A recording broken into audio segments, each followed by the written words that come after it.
This ebook is brought to you by Agenvard 1998. Jung's methods of investigation. Jung looked beyond psychology in his search for data to build his conception of humanity. He made no apologies for his ventures into the fields of sociology, history, anthropology, biology, physics, philology, religion, mythology, and philosophy. He strongly believed that the study of personality was not the prerogative of any single discipline and that the whole person could be understood only by pursuing knowledge wherever it existed. Like Freud, Jung persistently defended himself as a scientific investigator, eschewing the labels of mystic and philosopher.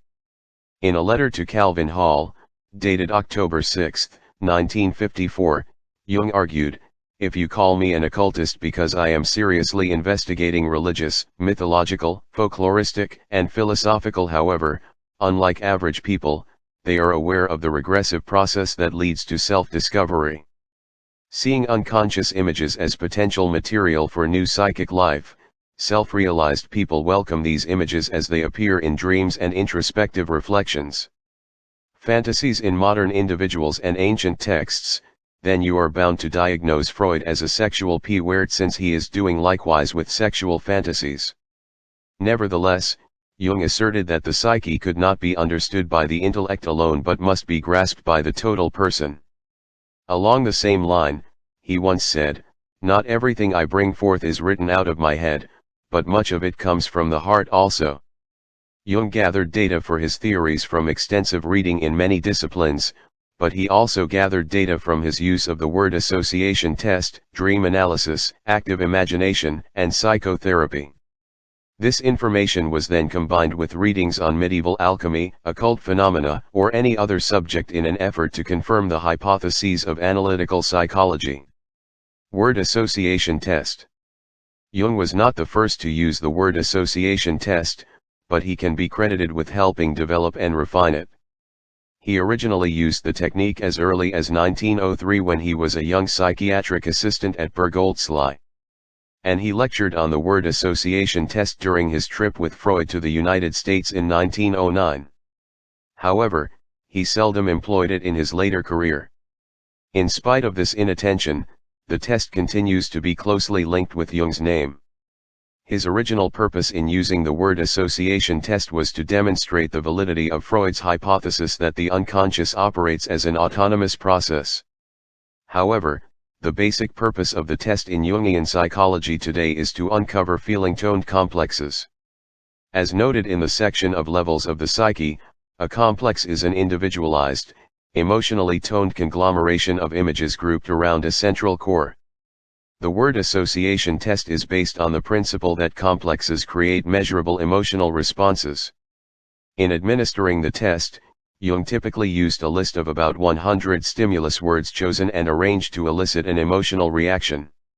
He instructed the person to respond to each stimulus word with the first word that came to mind. Jung recorded each verbal response, time taken to make a response, rate of breathing, and galvanic skin response. Usually, he would repeat the experiment to determine test-retest consistency. Certain types of reactions indicate that the stimulus word has touched a complex. Critical responses include restricted breathing, changes in the electrical conductivity of the skin, delayed reactions, multiple responses, disregard of instructions, inability to pronounce a common word, failure to respond, and inconsistency on test-retest. Other significant responses include blushing, stammering, laughing, coughing, sighing, clearing the throat, crying, excessive body movement, and repetition of the stimulus word. Any one or combination of these responses might indicate that a complex has been reached. Dream analysis. Jung agreed with Freud that dreams have meaning and that they should be taken seriously. He also agreed with Freud that dreams spring from the depths of the unconscious and that their latent meaning is expressed in symbolic form. However, he objected to Freud's notion that nearly all dreams are wish fulfillments and that most dream symbols represent sexual urges. Jung believed that people used symbols to represent a variety of concepts, not merely sexual ones, to try to comprehend the innumerable things beyond the range of human understanding. Dreams are our unconscious and spontaneous attempt to know the unknowable, to comprehend a reality that can only be expressed symbolically. The purpose of Jungian dream interpretation is to uncover elements from the personal and collective unconscious and to integrate them into consciousness in order to facilitate the process of self-realization. The Jungian therapist must realize that dreams are often compensatory, that is, feelings and attitudes not expressed during waking life will find an outlet through the dream process. Jung believed that the natural condition of humans is to move toward completion or self-realization. Thus, if a person's conscious life is incomplete in a certain area, then that person's unconscious self will strive to complete that condition through the dream process. For example, if the anima in a man receives no conscious development, she will express herself through dreams filled with self-realization motifs, thus balancing the man's masculine side with his feminine disposition. Jung felt that certain dreams offered proof for the existence of the collective unconscious. These dreams included big dreams, which have special meaning for all people, typical dreams, which are common to most people, and earliest dreams remembered.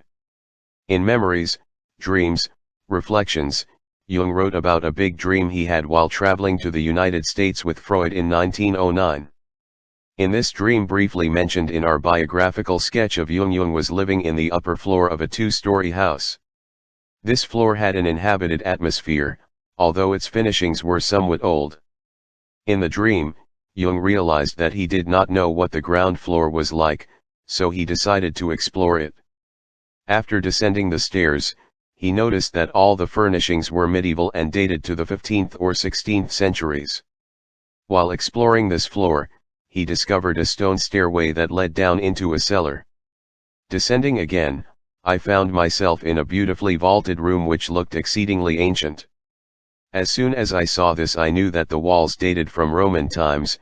Jung, 196 1, p. 159. While exploring the floor of the cellar, Jung noticed a ring on one of the stone slabs. When he lifted it, he saw another narrow stairway leading to an ancient cave. There, he saw broken pottery, scattered animal bones, and two very old human skulls. In his own words, he had discovered the world of the primitive man within myself. A world which can scarcely be reached or illuminated by consciousness. Jung later accepted this dream as evidence for different levels of the psyche.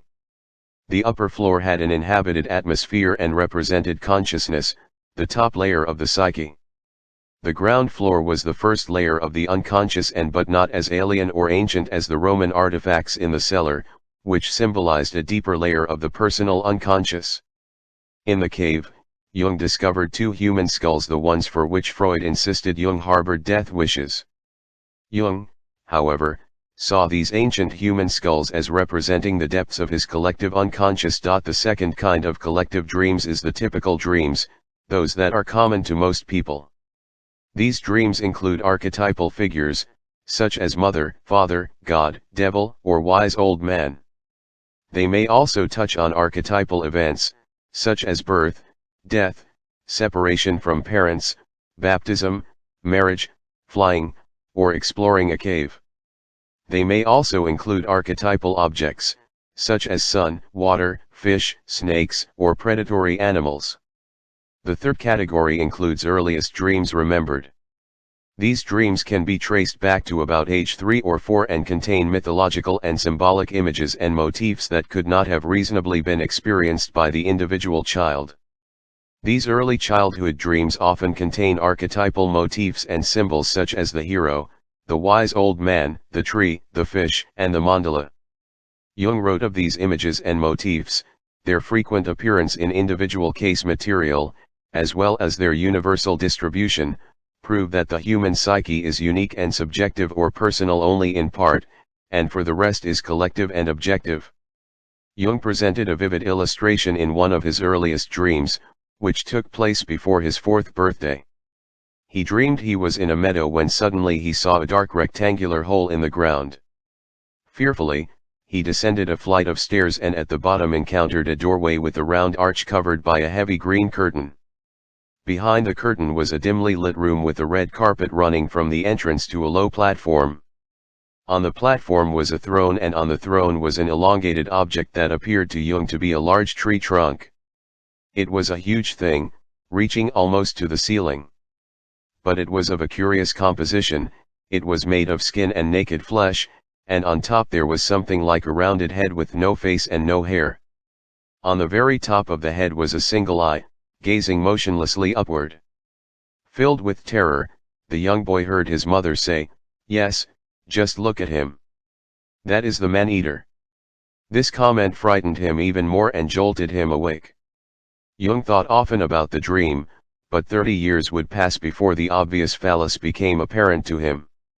An additional number of years were required before he could accept the dream as an expression of his collective unconscious rather than the product of a personal memory trace.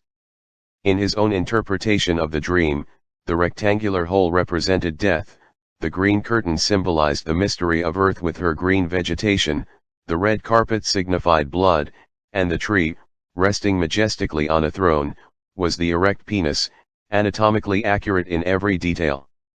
After interpreting the dream, Jung was forced to conclude that number 3.5-year-old boy could produce such universally symbolic material solely from his own experiences. A collective unconscious, common to the species, was his explanation. Active imagination. A technique Jung used during his own self-analysis as well as with many of his patients was active imagination. This method requires a person to begin with any impression, a dream image, vision, picture, or fantasy, and to concentrate until the impression begins to move. The person must follow these images to wherever they lead and then courageously face these autonomous images and freely communicate with them. The purpose of active imagination is to reveal archetypal images emerging from the unconscious. It can be a useful technique for people who want to become better acquainted with their collective and personal unconscious and who are willing to overcome the resistance that ordinarily blocks open communication with the unconscious. Jung believed that active imagination has an advantage over dream analysis in that its images are produced during a conscious state of mind, thus making them more clear and reproducible. The feeling tone is also quite specific, and ordinarily a person has little difficulty reproducing the vision or remembering the mood. As a variation to active imagination, Jung sometimes asked patients who were so inclined to draw, paint, or express in some other nonverbal manner the progression of their fantasies. Jung relied on this technique during his own self-analysis, and many of these reproductions, rich in universal symbolism and often exhibiting the mandala, are scattered throughout his books.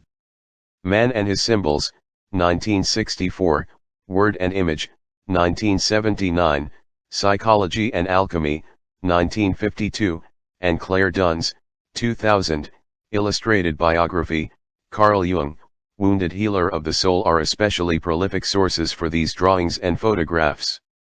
In 1961, Jung wrote about his experiences with active imagination during his midlife confrontation with the unconscious. When I look back upon it all today and consider what happened to me during the period of my work on the fantasies, it seems as though a message had come to me with overwhelming force. There were things in the images which concerned not only myself but many others also. It was then that I ceased to belong to myself alone, ceased to have the right to do so. From then on, my life belonged to the generality. It was then that I dedicated myself to service of the psyche. I loved it and hated it, but it was my greatest wealth. My delivering myself over to it, as it were, was the only way by which I could endure my existence and live it as fully as possible. Psychotherapy. Jung identified 4 basic approaches to therapy, representing 4 developmental stages in the history of psychotherapy. The first is confession of a pathogenic secret. This is the cathartic method practiced by Joseph Breuer and his patient Anna Zero. For patients who merely have a need to share their secrets, catharsis is effective. The second stage involves interpretation, explanation, and elucidation. This approach, used by Freud, gives the patients insight into the causes of their neuroses, but may still leave them incapable of solving social problems. The third stage, therefore, is the approach adopted by Adler and includes the education of patients as social beings. Unfortunately, says Jung, This approach often leaves patients merely socially well-adjusted. To go beyond these three approaches, Jung suggested a fourth stage, transformation. By transformation, he meant that the therapist must first be transformed into a healthy human being, preferably by undergoing psychotherapy. Only after transformation and an established philosophy of life is the therapist able to help patients move toward individuation, wholeness, or self-realization. This fourth stage is especially employed with patients who are in the second half of life and who are concerned with realization of the inner self, with moral and religious problems, and with finding a unifying philosophy of life. Jung was quite eclectic in his theory and practice of psychotherapy. His treatment varied according to the age, stage of development, and particular problem of the patient. About 2/3 of Jung's patients were in the second half of life, and a great many of them suffered from a loss of meaning, general aimlessness, and a fear of death. Jung attempted to help these patients find their own philosophical orientation. The ultimate purpose of Jungian therapy is to help neurotic patients become healthy and to encourage healthy people to work independently towards self-realization. Jung sought to achieve this purpose by using such techniques as dream analysis and active imagination to help patients discover personal and collective unconscious material and to balance these unconscious images with their conscious attitude. Although Jung encouraged patients to be independent, he admitted the importance of transference, particularly during the first 3 stages of therapy. He regarded both positive and negative transference as a natural concomitant to patients' revelation of highly personal information. He thought it quite all right that a number of male patients referred to him as Mother Jung and quite understandable that others saw him as God or Savior. Jung also recognized the process of countertransference, a term used to describe a therapist's feelings toward the patient. Like transference, countertransference can be either a help or a hindrance to treatment, depending on whether it leads to a better relationship between doctor and patient, something that Jung felt was indispensable to successful psychotherapy. Because Jungian psychotherapy has many minor goals and a variety of techniques, no universal description of a person who has successfully completed analytical treatment is possible. For the mature person, the goal may be to find meaning in life and strive toward achieving balance and wholeness. The self-realized person is able to assimilate much of the unconscious self into consciousness but, at the same time, remains fully aware of the potential dangers hidden in the far recess of the unconscious psyche. Jung once warned against digging too deeply in land not properly surveyed, comparing this practice to a person digging for an artesian well and running the risk of activating a volcano.